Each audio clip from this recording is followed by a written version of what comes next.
At some point this morning, you touched a small piece of plastic on your wall, and warmth simply appeared. You didn't watch it happen. You didn't thank anyone.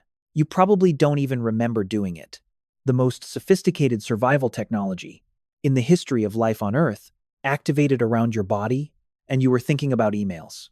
And let's be honest about your relationship with that little plastic rectangle. You've argued with it. You've accused family members of touching it. Entire households have gone to war over 2 degrees. But gratitude? Never. It's a thermostat. It's furniture. It's barely worth a glance. Here's what that glance is hiding. For roughly 300,000 years, every single one of your ancestors faced a version of the same question every winter. And the question was not, am I comfortable? The question was, will everyone I love be alive in April? No walls, no insulation, no backup generator.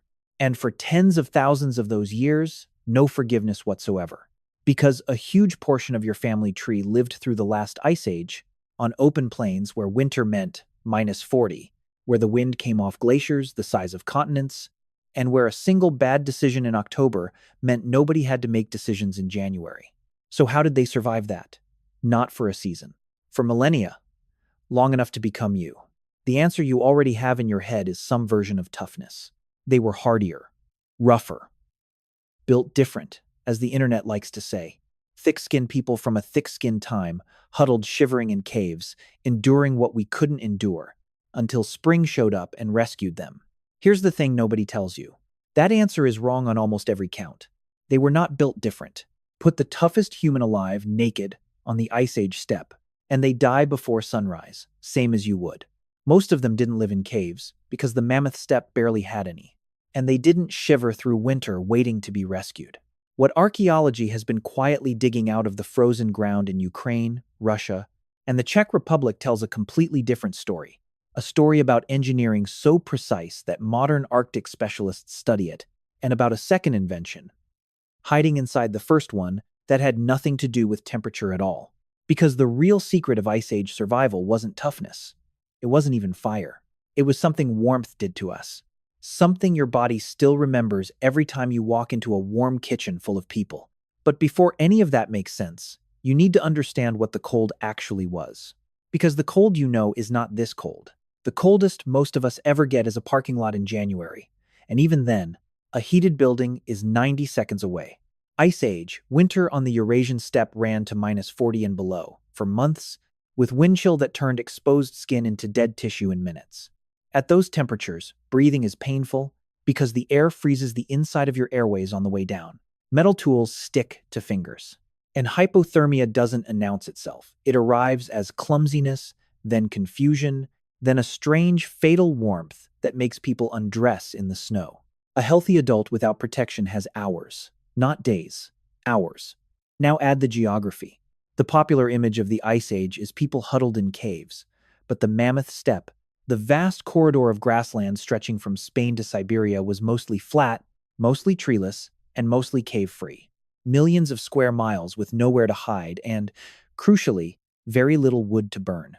Whatever your mental picture of caveman is, it collapses right here. Over huge stretches of the inhabited Ice Age world, there were no caves for the cavemen, and the body itself offers no help. Humans are tropical animals.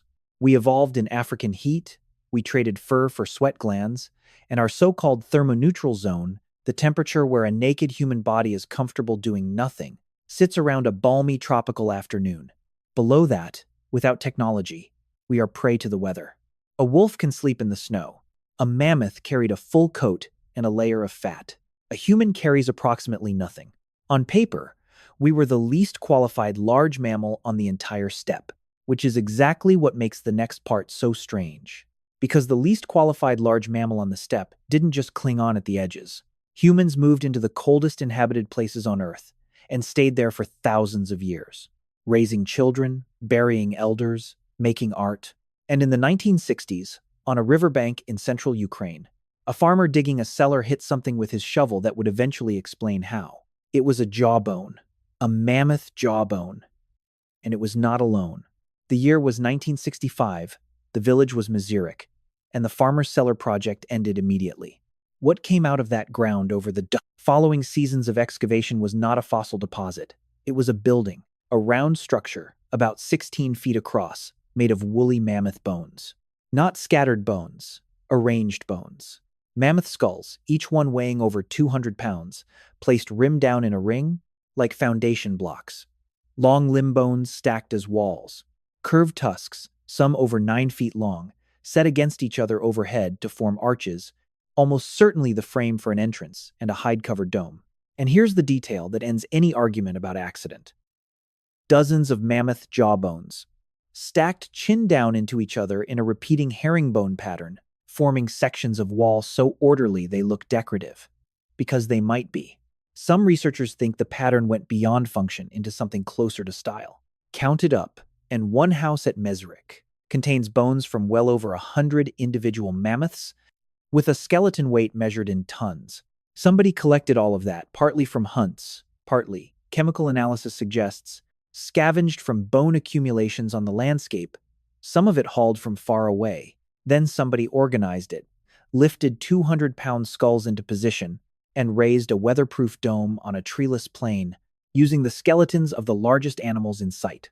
This is not one weird site, either.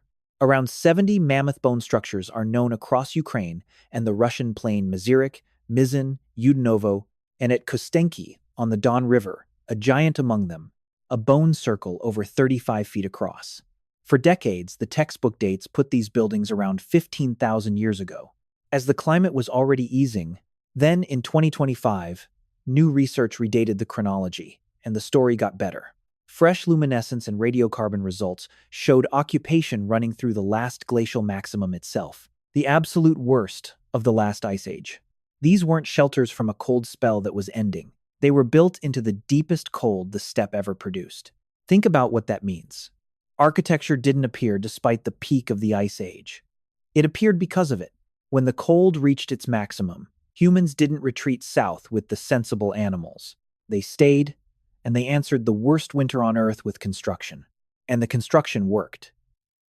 Experimental reconstructions and thermal studies of these dwellings point to interiors that could hold livable temperatures through steppe winter, using modest fires, a dome of bone, packed earth, and layered hide, turning -40 outside into survivable, even comfortable inside.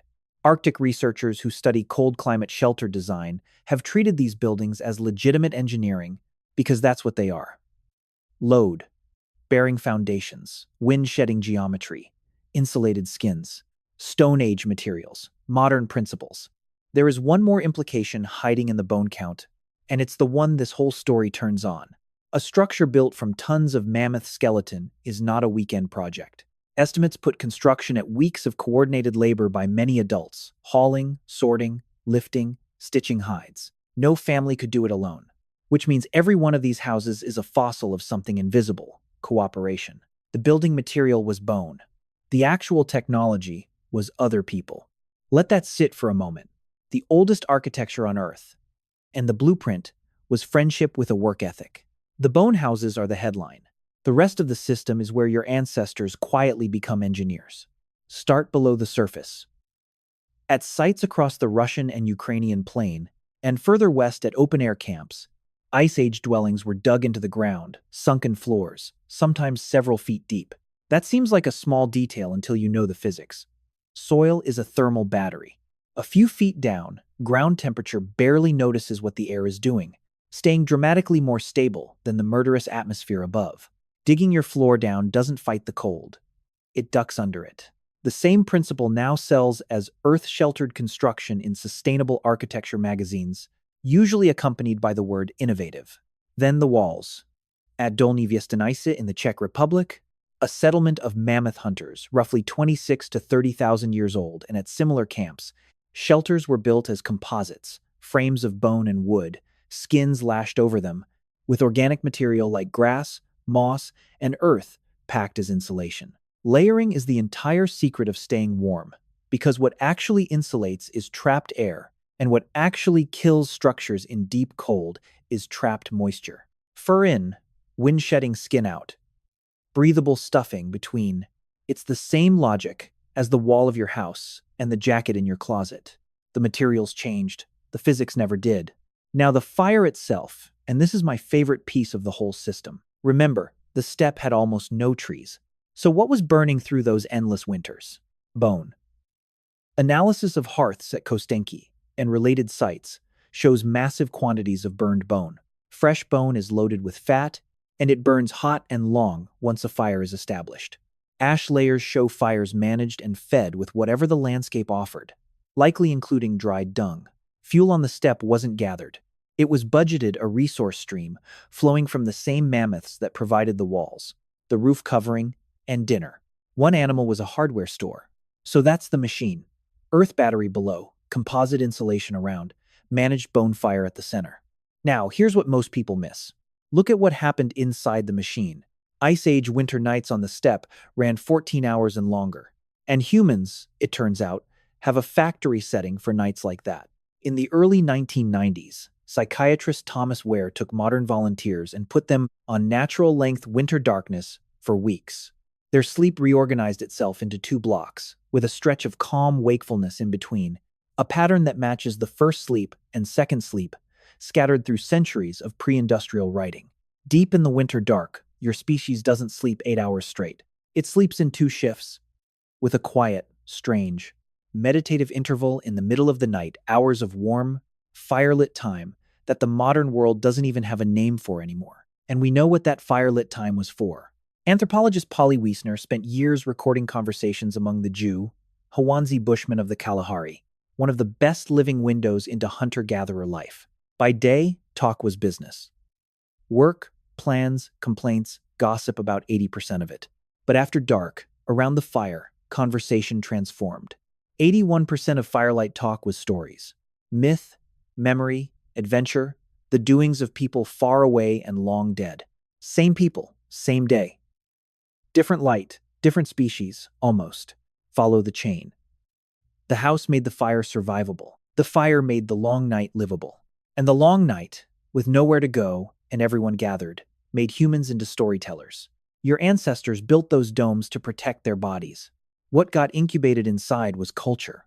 Not bad for a building made of leftovers. Here's where the story takes a turn nobody expects. Because we won. Somewhere in the 20th century, humanity defeated winter so completely that the victory became invisible. Central heating spread through cities house by house. And for the first time in 300,000 years, warmth stopped being something people made and became something people bought. Said it once. Forget it exists. But notice what got quietly deleted in the transaction. For the entire history of our species, warmth had one non-negotiable property. It was shared because it had to be. One hearth, one dome, one circle of bodies. The fire was expensive weeks of construction, a fuel budget, constant tending. So the fire was collective, and everything human that happened around it came bundled in. The stories, the second sleep conversations, the elders and infants sorted into the warmest spots. Central heating unbundled all of it. Every room warm. Every person free to be warm separately. The hearth shrank into a radiator, the radiator into an app, and the circle around the fire. The oldest social structure we have no longer had a reason to form. 300,000 years of gathering, dissolved by convenience in about 3 generations. You can measure what that costs. In 2023, U.S. Surgeon General Vivek Murthy issued a formal public health advisory declaring an epidemic of loneliness. With health effects he compared to smoking 15 cigarettes a day, raising risks of heart disease, stroke, and dementia. Roughly half of American adults reported measurable loneliness, and the advisory's prescription was almost embarrassingly Paleolithic, regular in-person gathering. We have warm rooms in numbers our ancestors couldn't dream of. What we've run short of is what used to come attached to the warm room. And the cold itself never actually surrendered. It just learned to find the people the system drops.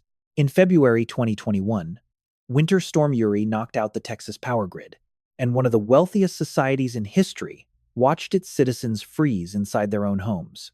The official count reached 246 dead. Independent analyses argued for hundreds more. An 11-year-old boy, Christian Pavan, died of suspected hypothermia in his bed in Conroe, Texas, in a house, in a city, in 2021. His family had arrived from Honduras. It was the first snow he'd ever touched. When the modern warmth machine stopped, the old knowledge wasn't there to catch him because we don't carry it anymore. Nobody alive remembers how to make a warm night out of nothing. Grandma's grandma didn't teach us. The thermostat was supposed to make it unnecessary. Every winter, the same quiet ledger fills in across rich countries. Tens of thousands of excess winter deaths in Europe alone, many of them elderly people rationing heat in energy poverty, cold and alone in apartment blocks full of warm strangers. That sentence would have been unintelligible to a person at Mizirek. Freezing alone? Surrounded by people? Inside a settlement? The Ice Age had 1,000 ways to kill you, but it did not have that one. Isolation wasn't a lifestyle risk on the steppe. It was a death sentence carried out in hours. So the entire society was engineered to make it impossible. We didn't just inherit our ancestors' warmth. We privatized it. And the fire's second function, the one that made us human after dark, got shut off with the same switch. No villain here. Just physics, economics, and a species that forgot which half of the fire was the important half. So go back to that little piece of plastic on your wall. This morning you touched it, and warmth appeared. No bones hauled, no hides stitched, no fuel budget, no circle of neighbors required. You are among the first humans in 300,000 years who can be completely, reliably warm entirely alone. That is a miracle. It's the finish line of the longest engineering project our species ever ran, started by people stacking mammoth jawbones in herringbone patterns on a frozen riverbank, finished by people you'll never think about, maintained by a grid you notice only when it fails. Every degree on that thermostat was paid for in advance, over millennia, by planners and builders and fire tenders whose only monument is the fact that you exist. But watch yourself in winter. Watch what your body does, all on its own. Watch how the party always ends up in the kitchen, packed shoulder to shoulder where the oven is, while the living room sits empty. Watch how you'll drive 2 hours to sit around a campfire that heats you worse than your own hallway. Watch the fireplace channel playing in a million homes every December, a video of a fire, no heat at all. And still something in you settles when it's on. Watch how the best conversations of your life keep happening after dark, in the small hours, in that quiet, wakeful space your ancestors would have, recognized instantly, and you don't even have a word for. None of that is about temperature. Your house is already warm. That's the old software running, the part of you built through 10,000 generations of winter nights inside a bone dome where warmth and company were the same substance, and no one had ever experienced one without the other. The thermostat solved the temperature. It left the rest of the inheritance unclaimed, which leaves the real question not how ancient humans survived the Ice Age, but what they'd make of us.